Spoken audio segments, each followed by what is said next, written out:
An iconic image, a haunting, brutal page of American history, introduced to a new generation. A 14-year-old boy murdered for allegedly whistling at a white woman in the segregated South. Emmett Tills' best friend and cousin, Reverend Wheeler Parker Jr., is the last living witness to his abduction. He speaks from the grave. We're here now because Emmett still speaks. A night that changed the course of history and the country. Mamie Till, Emmett's mother, making the courageous decision to let the world see the horrors of racist violence, holding an open casket funeral for her son. I mean, the world needed this shock. They needed it. I think it really let us see the ugly monster that race hatred is. Emmett's death and his mother's fight for justice ignited the civil rights movement.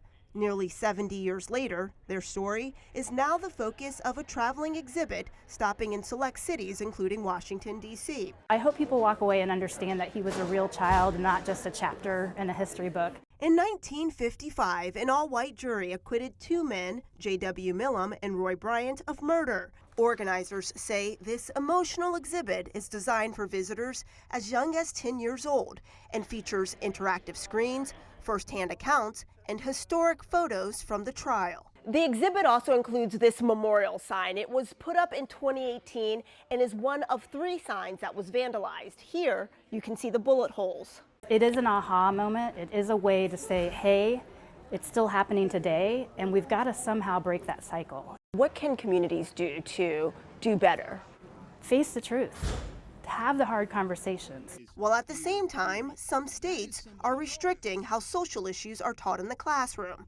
Families at the exhibit tell me, as uncomfortable as it may be, it's important to learn from our country's history. I don't think there's really benefit in protecting or covering it up and pretending that it isn't the truth.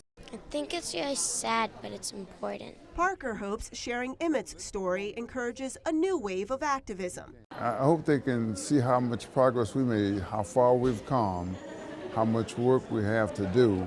And shows the powerful impact young people can have on future generations. In Washington, Brie Jackson for NBC News.